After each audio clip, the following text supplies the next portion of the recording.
Welcome to Nature Therapy Online.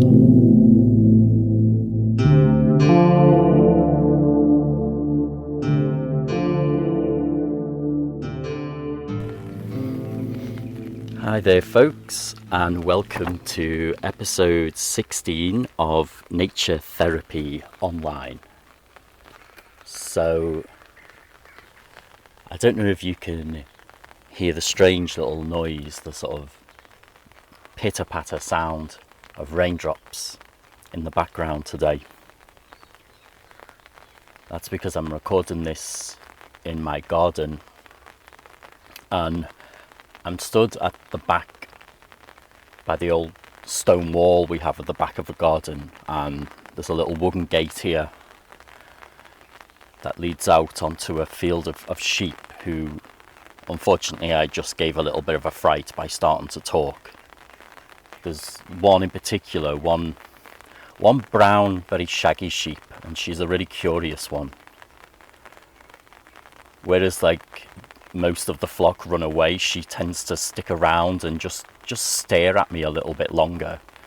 She's doing it now, looking right into my eyes and chewing a piece of grass as if to say, I'm not moving for you, whatever games you're playing, mister. I was here first. I really like this one. She stands her ground. So that's the view. I'm kind of looking out over a green hill, lots of sheep, not much else. You might be able to hear crows. There's a lot of crows around here. It's another animal that I love. Incredibly intelligent birds.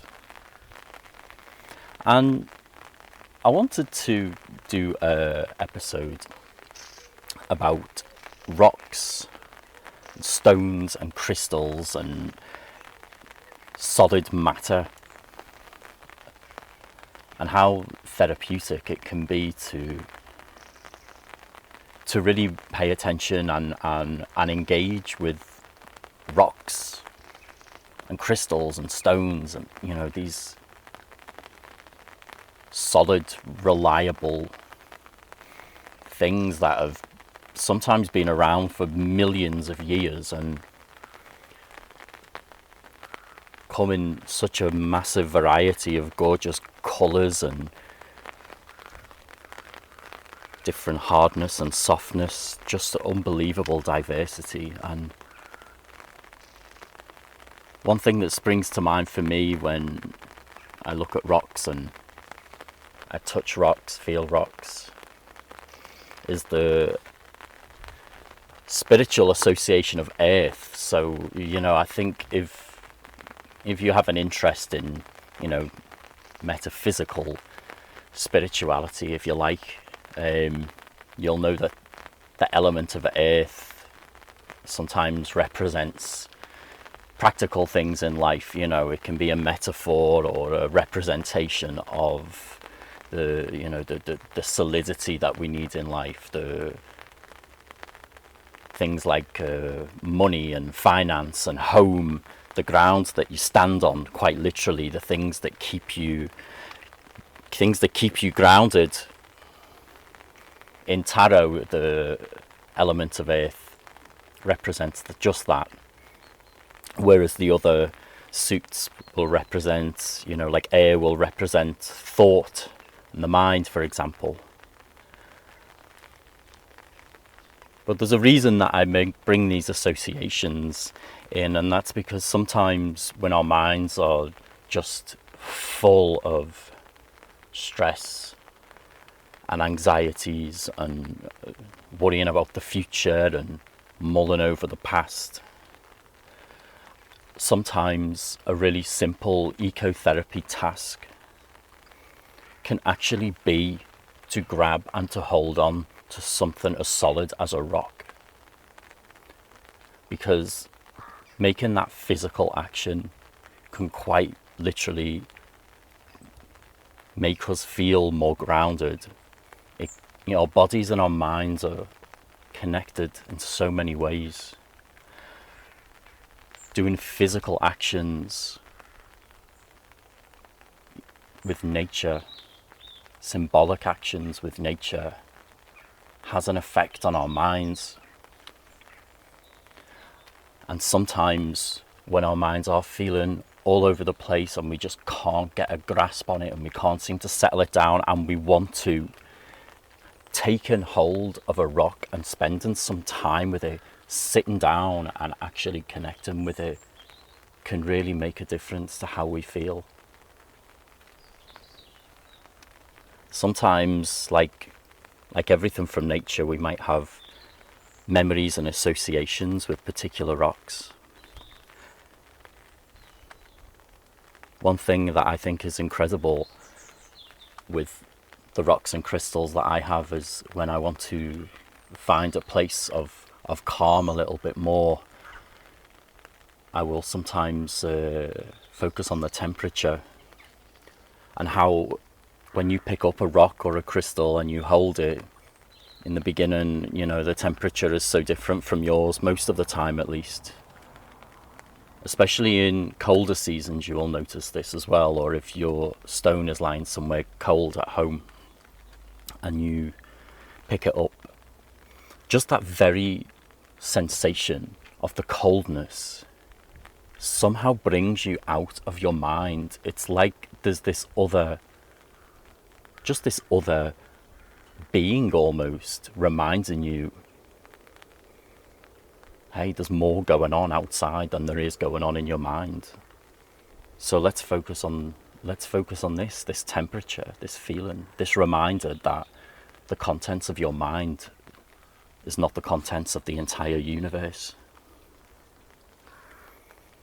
And the nice thing about holding a rock or a crystal in your hands is how then slowly your temperatures begin to merge. And that can be such a beautiful feeling to sit with and to meditate on. Just to spend some time with all of your focus on this rock, how hard or soft it is, stroking it and feeling its texture, looking at the colours, feeling the temperatures, and allowing any memories and associations that you have with the rock to come up. Paying attention to the shape. Allowing yourself to become a part of it, and for it to become part of you for a short while. Something reliable and solid. Just to also consider the length of time that it's been around. You know, I'm here now and I've got I brought 2 rocks out into my pockets. I've got a rock that I found recently on a holiday I took on a Scottish island called Barra, which was the most beautiful place I've ever seen in my life. Gorgeous white sand beaches,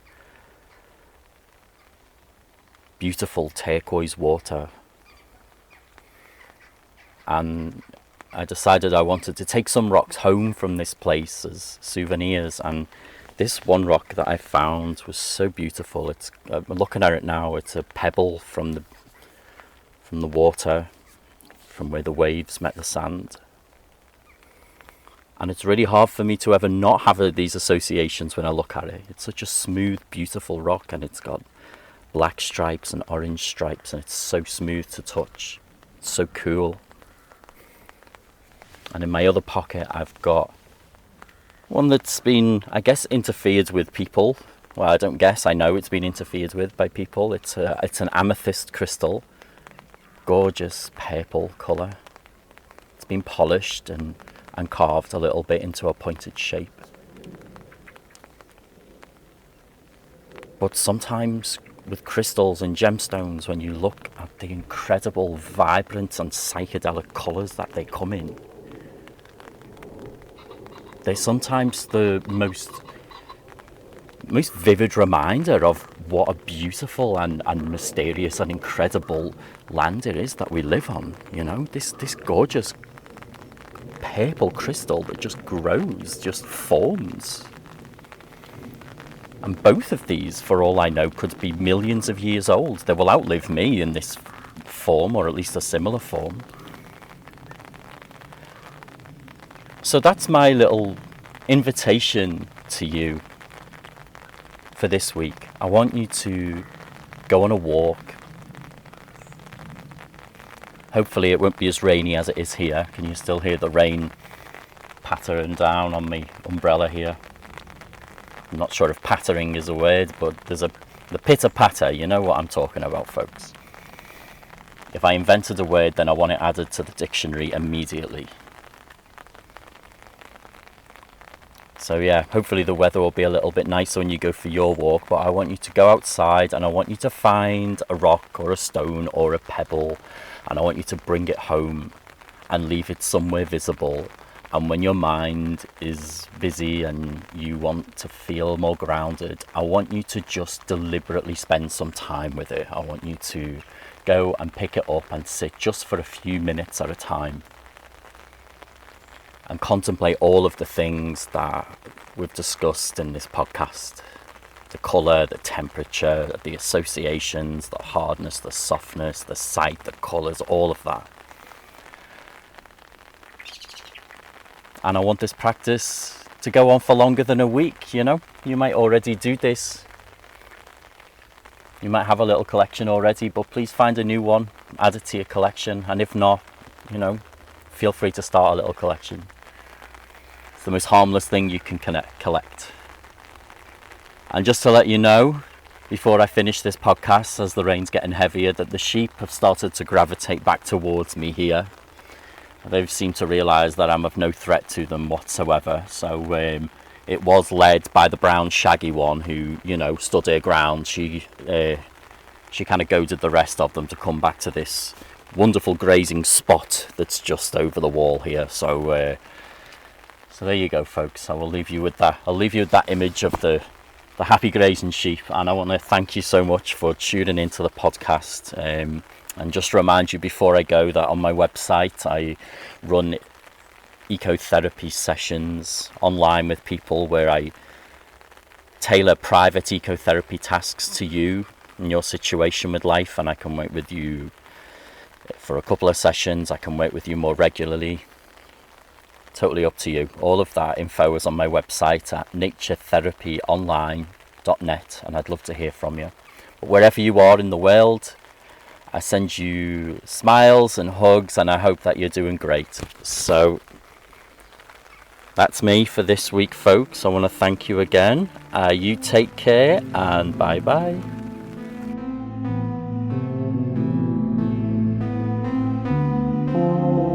Visit me online at naturetherapyonline.net.